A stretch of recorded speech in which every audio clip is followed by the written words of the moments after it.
us again this week. It's the Radio Stuff Podcast, episode 21. I'm Larry Gifford, programmer, consultant, and talent coach. You can check me out at larrygifford.com. Is it ever okay to hang up on a guest?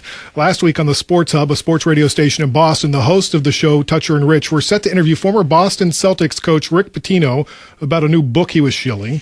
And here's how it went. We're joined by Rick Pitino, former coach of the Celtics, current coach of the Louisville Cardinals, who won the national championship. Rick Pitino, hello. Good morning, guys. You stink. You ruined the Celtics.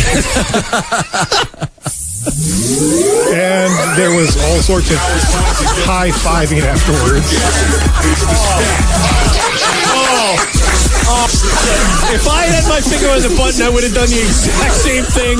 I could not be more proud of you today I'm so happy right now. Oh, man. I'm so happy. That's better than any question I could have asked him, any yelling I could have done. Fred Toucher, I bow to you this morning. That's friggin' fantastic. Well, we're not going to get anyone from Premier anymore. No, I think it was worth it. At least from my point of view, it was. Sometimes it's where I had these questions. That was awesome. Like, why did you get rid of Red Auerbach? Why did you strip him of the title of president? But you know, why didn't you have a farewell press conference? Why did you sign Travis Knight to a 7-year contract? But you know what? Why did you trade Chauncey Billups in his rookie year after drafting him 3rd overall? Wow, that was funny. That was great. Friggin' amazing. Fred, I could not be more proud of you this morning. That is fantastic. Now, these guys aren't the first hosts to hang up on a guest, but maybe hang up on a guest before they get a question out.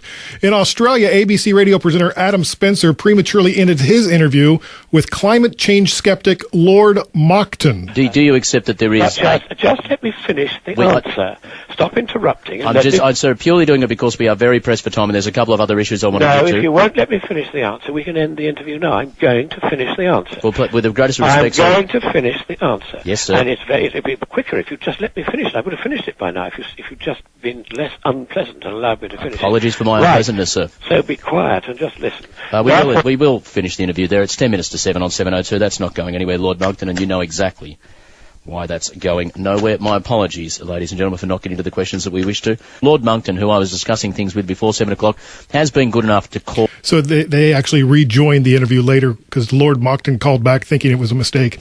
At BBC, at BBC Wiltshire, Graham Mack clicked off a Pope protester. Keith Porteous-Wood is Executive Director of the National Secular Society, which is publicising a campaign called Protest the Pope. Good morning. Your organisation is the National Secular Society. How many members have you got? We've got, I think, the views that we are expressing at the moment. How many members has the National Secular Society got? The point is the message that we're giving. We're a pressure group.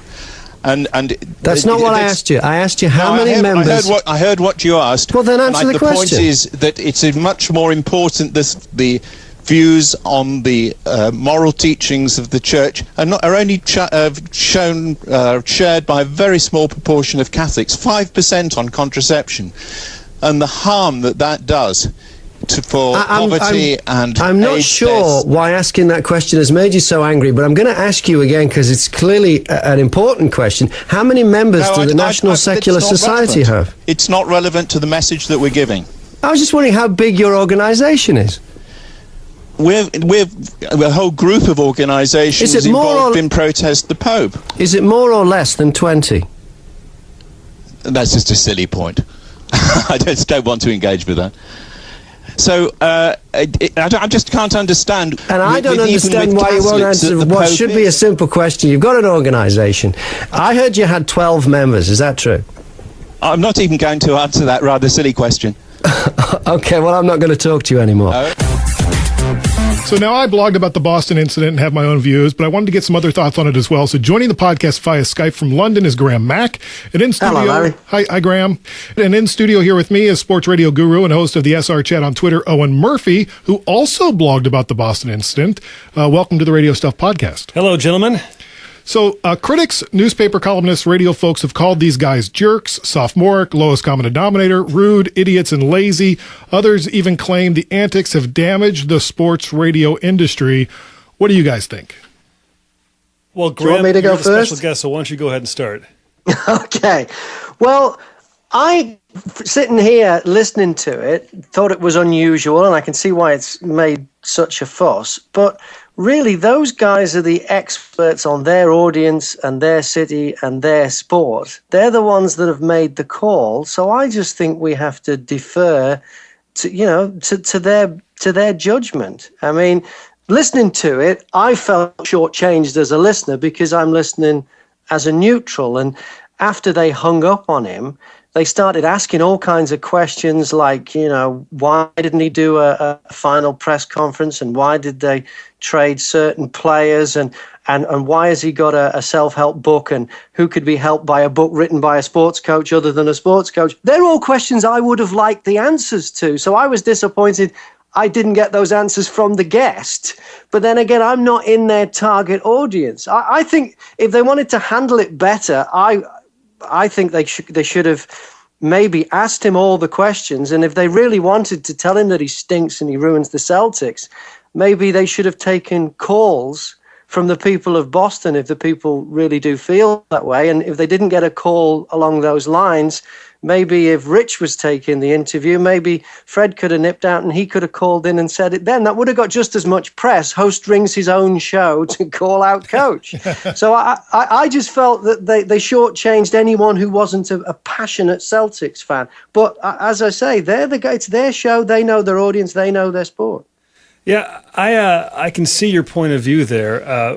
I don't think they sold out their audience. I think actually they delivered more and something unexpected, very Howard Stern-esque actually. And it was surprising and interesting and kind of keeps you on the edge of your seat, and I love it. And I think actually them talking more about what they wanted to ask was more interesting than having to wade through what I am almost 100% certain would have been just boring, long-winded, or maybe even short answers that went nowhere. And I love that they reflected their audience, how their audience feels about Pitino, how they feel about what is a very emotional thing. You have to understand Red Auerbach in Boston is as close to a saint as you can get as the longtime coach, then general manager, then president of the Celtics, and to have an upstart like Rick Pitino come in and get rid of him unceremoniously was obviously very emotional. I am absolutely against the grain here. I'm sorry to be a little long here, but if sports talk radio is supposed to be like a sports bar, and that's what we often hear, and that's what program directors will tell their talent, and that's what people often say, GMs, etc. This is absolutely what would happen in a sports bar. You don't like someone, you've had a few pops, you tell them what you think, and I love it, actually. Well, I laughed at it. I mean, I admit I laughed at it. I don't think it's good practice. I don't think this is something that you can do repeatedly. Yeah. It will grow old quickly, and I don't think it's something that other people should emulate. But I think I don't think you should have a blanket rule, though, that you should never cut an interview short, because there are lots of reasons why you should cut an interview short, especially if they're boring. That's what worried me about your blog, Larry, is you said, don't do this. And whereas I agree with you, you shouldn't insult your guests. I think there are times when you have to cut an interview short for the sake of the listener. Owen, would you ever do it? I would absolutely cut someone off. Look, I have a whole theory. I don't believe in any rules in radio. I think you should certainly be polite to people as much as possible. In this case, I probably wouldn't have done it, but I'll say this. I admire that they did it, that they had the guts to do it. It wasn't premeditated. They went by emotion, and I can almost make the argument it was the right thing to do. It was great for the audience. Now, Graham, you've hung up on people, but you were polite along the way. Yeah, and usually, I mean, oftentimes we've done exactly what that Australian presenter did and gone, I'm sorry, we're out of time, which is exactly the same thing, even if they're in the studio. If they refuse to answer the question, or they're just not playing the game, or they're trying to somehow con the audience. I remember having a lady on once. It was a campaign to have a minimum price for alcohol, and she said that it would reduce all the problems associated with alcohol. And I said, well, how do you know? And she said, well, studies have shown. And I said, what studies? Oh, well, there are lots of studies. And she was almost kind of laughing at me as if to say, and I said, well, why don't you ring me back at this time tomorrow with the studies and we'll carry on this interview? And then that was the end of it. And of course, she never called back. So there are times when, to be fair to the audience, you have to you don't want them to be BS'd, do you? No. And this was a hot topic on the SR chat this last Tuesday night. What'd they say? Well, there was actually, I think most people thought it was a bad deal. One program director was saying that he felt it really made the sports talk radio industry look bad, and it would be difficult for those in our industry to then procure interviews with the likes of Rick Pitino. I have respectfully disagree with that point of view. Guys like Rick Pitino are selling books. They have to sell books. Radio is there for them to shill their wares, as it were. No one is going to be hurt because of this, except for maybe Toucher. Is it Toucher and Rich? Toucher and Rich. And candidly, I would say they will be barely hurt by this. And probably, I would imagine their ratings have gone up, not significantly, but a decent amount. And I would also argue that they'll probably get a little boost in revenue, as a matter of fact. It's probably good for them, actually. When you're hosting a show, be passionate, be spontaneous, be unpredictable, be unique and compelling, and create moments on your show that surprise your fans and resonate with them. Boy, I'll tell you, I can't argue with that in one iota, and I completely agree.